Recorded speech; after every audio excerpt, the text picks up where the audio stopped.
یہ بات ہے 7 مئی 2025 کی، جب انڈیا نے بزدلانہ طریقے سے پاکستان پر رات ٹھیک 1:05 پر حملہ کیا اور پاکستان پر حملہ کر کے غیر رسمی طور پر جنگ کا اعلان کیا۔ بھارت نے پاکستان پر آپریشن سندور کے تحت اچانک میزائل اور فضائی حملے کیے۔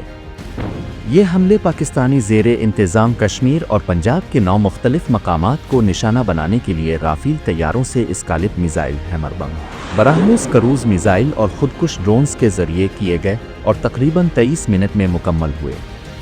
بھارتی طیارے پاکستانی فضائی حدود میں داخل ہوئے بغیر حملے کر کے واپس پلٹ گئے۔ بھارت نے یہ حملے پاکستان کے شہری علاقوں، مساجد اور دینی مدارس پر کیے، جس میں 31 شہری شہید ہوئے، جن میں 5 بچے شامل تھے۔ اس حملے کے بعد لائن آف کنٹرول پر شدید جھڑپیں شروع ہو گئیں۔ بھارت کے حملے کے بعد پاکستان نے فوری اور مؤثر جوابی کارروائیاں کیں۔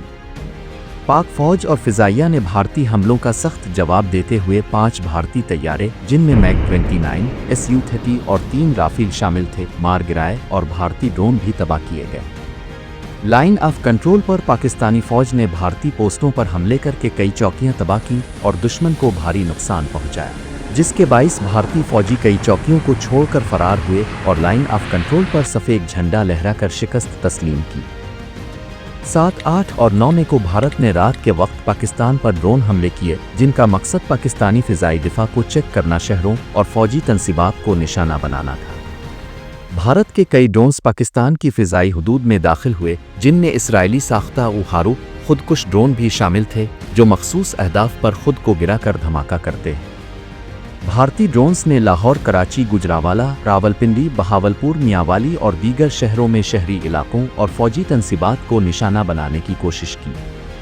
لاہور میں ایک ڈرون نے سیکیورٹی فورسز کی بلڈنگ کو نشانہ بنایا، جس سے 4 فوجی زخمی ہوئے۔ راولپنڈی میں ڈرون گرنے سے شہری زخمی ہوئے اور 1 شہری شہید ہوا۔ پاکستانی فضائی دفاع، رینجرز اور عوام نے ان ڈرونز کو مؤثر طریقے سے مار گرایا اور بھارت کے حملے کو ناکام بنا دیا۔ پاکستانی فوج نے ان حملوں کو جارحیت قرار دیا اور کہا کہ اگر بھارت نے یہ جارحیت بند نہ کی تو پاکستان کو باقاعدہ جنگ کا جواب دینا پڑے گا۔ عالمی برادری نے تحمل کا مظاہرہ کرنے کی اپیل کی، لیکن خطے میں کشیدگی برقرار رہی۔ 10 مئی کو صبح ٹھیک 2 بجے بھارتی فضائیہ نے پاکستان کے صبر و تحمل کا ناجائز فائدہ اٹھاتے ہوئے ایک بار پھر میزائل اور بمباری کے ذریعے پاکستان کے شورکوٹ، نور خان اور مرید ایئر بیس پر حملہ کر دیا، جس کا مقصد رن وے ہنگرس اور ریڈار سسٹمز کو تباہ کرنا تھا۔ اس حملے سے پاکستانی حکومت، فوج اور عوام میں غصے کی شدید لہر دوڑی، جس نے پاکستان کو انتقام لینے پر مجبور کر دیا۔ فوری طور پر پاک فوج نے بھارت کے خلاف آپریشن بنیان مرصوص شروع کر دیا۔ آپریشن بنیان مرصوص بھارت کے حملوں کا جواب دینے کے لیے پاکستان کی مسلح افواج نے انتہائی منظم اور جامع حکمت عملی کے تحت تیار کیا۔ اس آپریشن کا آغاز اذان فجر کے وقت ہوا، جب پاکستان نے فاتح 1 اور فاتح 2 جیسے جدید سپرسونک میزائل بھارت کے مختلف فوجی اہداف پر داغے۔ ان میزائلوں کی مار 140 سے 400 کلومیٹر تک تھی، جنہوں نے بھارت کی فضائیہ کے کئی اہم اڈے، دفاعی نظام اور فوجی تنصیبات کو تباہ کیا۔ پاک فوج نے لائن آف کنٹرول پر بھارتی جارحیت کے جواب میں بھارتی فوجی پوسٹوں، توپ خانے اور کمانڈ مراکز کو نشانہ بنایا، جس سے بھارتی فوج کو بھاری نقصان اٹھانا پڑا اور وہ دفاعی پوزیشنوں سے پیچھے ہٹنے پر مجبور ہوئے۔ پاکستان نے بھارتی فضائی حدود کی خلاف ورزی کرنے والے 85 سے زائد ڈرون بھی مار گرائے اور پاکستان کے مسلح ڈرون بھارت کے بڑے شہروں تک پرواز کرتے رہے تاکہ دشمن کو خوفزدہ کیا جا سکے۔ آپریشن بنیان المرصوص میں پاک فضائیہ کا کردار انتہائی اہم اور مؤثر تھا۔ پاک فضائیہ کے جدید طیاروں، خاص طور پر JF-17 تھنڈر نے بھارتی ایئر ڈیفنس سسٹمز جیسے S-400 کو تباہ کیا اور متعدد بھارتی ایئر بیسز کو نشانہ بنایا، جن میں آدمپور، دیاج، پٹھان کوٹ، ادھم پور اور سری نگر شامل ہیں۔ پاک فضائیہ نے دشمن کے 26 اہم فوجی اہداف کو درست نشانے لگائے، جن میں فضائیہ کے اڈے، میزائل اسٹوریج سائٹس اور لاجسٹک مراکز شامل تھے۔ اس کے علاوہ پاک فضائیہ نے فاتح سیریز کے میزائلوں اور دیگر جدید ہتھیاروں کے ذریعے بھارتی جارحیت کا بھرپور جواب دیا۔ پاکستان نے بھارت پر بڑے پیمانے پر سائبر حملے کیے، جس میں بھارتی حکومت، فوج اور اہم انفراسٹرکچر کو ہدف بنایا گیا۔